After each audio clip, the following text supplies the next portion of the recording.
All right, so we are back with lesson 7 in the Put Path 101 course. We're going to go over setting up your options trading account. So that's going to entail applying for approvals, setting your options level, and doing some required reading that is highly recommended. So this lesson is going to be quick. We are going to go over the basic acronym, which is what we use to help you visualize the put path. So we are on A. This stands for applying. So you're going to have to apply for an options trading account. So what does that mean? Anyone can trade options in their brokerage account if you get approved. So in the last lesson, we went over how to get a brokerage account. So you should have that set up. You should have your funding in place. So now you need to complete an options application. So they're going to ask you questions. How much stock investing experience do you have? How many years of options experience do you have? What's your financial situation? How do you perceive your investment profile? Are you aggressive? Are you conservative? And they're going to ask you to read and sign an options agreement, which is kind of a risk indemnification by the broker. They're also going to ask you to read a standard options guideline, which is going to help you understand the basic terms and principles. And we'll go over that in the next few slides. So just helping you visualize the process here. Again, you're going to have to complete that application, answer the questions from the brokerage, and then read and sign the agreement. Okay, so here's where it starts to get interesting, understanding the different account levels. So level 1 or tier 1, as it's sometimes called in some brokerages, this is going to be just the basics. It's going to allow you to sell covered calls, and I believe in some instances it'll allow you to sell cash secured puts. So level 1, we don't really need to get into the details of that too much. Level 2 is what we're going to use. So that is really recommended for beginners. It's recommended for people who want to sell spreads, vertical spreads, diagonal spreads, that sort of thing. And it's going to allow you to trade using the put path methodology. So sometimes it's called level 2, sometimes tier 2, and that's really the intermediate risk category. Third category is level 3 or tier 3, which is your more high risk. It's your more advanced trading. So that's going to allow you to sell uncovered or naked positions, things like straddles, where you're going to have risk that is undefined. And those are the riskiest positions. And that's sometimes called tier 3, level 3, sometimes even tier 4. It depends on the brokerage. There's a lot of different nuances in the way that the different brokerages categorize their accounts. This chart kind of visualizes some of the positives and negatives, the pros and the cons about the different account levels. So we're trying to compare and contrast level 2 and level 3 here, because that's really probably where most of you will be applying. I would recommend starting out going with the middle level, which is the intermediate risk, the intermediate experience. It's the beginner's option, if you will. So it will do everything that you needed to do to trade the put path. This is really all that you need. It's lower risk.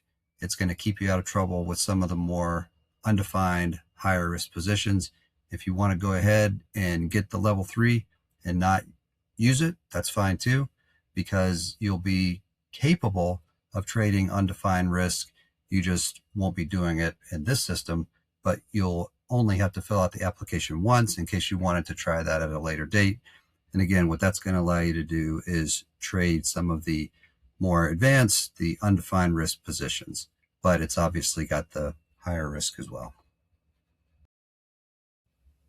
I wanted to mention also that some brokerages only offer level 2 or tier 2 as their top level category. For example, Robinhood will not allow you to trade unlimited put risk. They won't allow you to trade strangles, for example. They won't allow you to sell uncovered calls. So Robinhood already has that built into their app, and they automatically give you the tier 2 or level 2 as their highest level. So level 2 is really all you need. That's what we're going to use for our trading. If you're following the put path methodology, level 2 gives you everything that you need. Now, if you have a Tasty Trade account and you want to get it implemented with a level 3 uncovered type of a scenario just for future expansion, and if you wanted to dabble with unlimited risk, uncovered positions, undefined risk, then you could always do that. But again, we're just recommending level 2.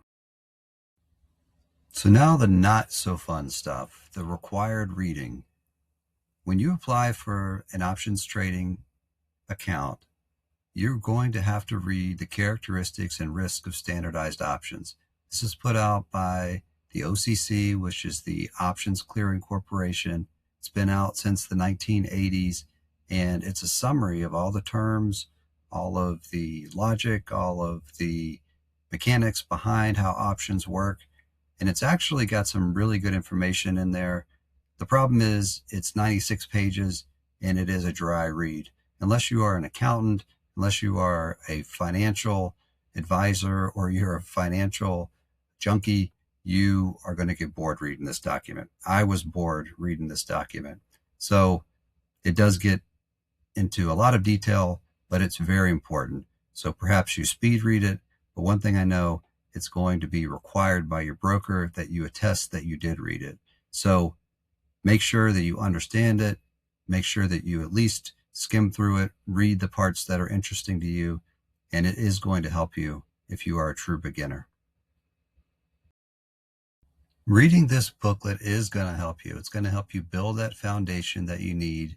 If you are a true beginner and you're all excited, you want to get to the trading, there are psychological reasons to kind of slow yourself down. You're going to have to wait on your brokerage account to get approved. You're going to have to wait on your funding to get moved over and the transaction to hit your account. And you're going to have to wait for your options trading level to get approved. So those things are going to slow you down, but it's going to give you time to read this booklet, to understand the terms, to understand the key concepts and the methodologies behind the scenes. It talks about a lot of the transactions that occur when the options clearinghouse settles these positions. It's going to give you that time to prepare you to navigate these apps. Some of the terms are different from app to app. Some apps, for example, will call it probability of profit. Some may call it chance of profit. There's little things in there that this booklet may help you. When you see a term, you'll be able to recognize it in your app and navigate them more easily once your account is up and running. Here's kind of the timeline and next steps. So it's going to take a couple of days for all of this to happen typically. I know Robinhood is very fast, but I've heard some brokers may take a week or more to approve your options application. So there may be, up to 3 to 5 business days, that type of thing for some of the more traditional brokers. So in the meantime, what you want to be doing is reading that options trading standardized guideline and also funding your account. So if you deposit your funds, a day after you have submitted your application or so, it's going to take those funds a couple of days to settle. And once they're settled, you're going to have access to them and you'll be able to trade. So, once you're going through the approval process, you can get your funding in parallel with that. So you'll be ready to go once both of those things are approved and settled. So that wraps up lesson 7. In the next lesson, we're going to be getting into how to set up these trades. So don't forget the basic acronym. So we got brokerage, apply, set up, initiate, and close. So today we went over how to apply for your options account, and we're going to get into in lesson 8 how to set these up, starting with the underlyings that we use. So don't forget to read the characteristics and risks of options. It's very important, and it'll help you get started. It'll help you while you're waiting on the funding and your approval. So you can start reading it today.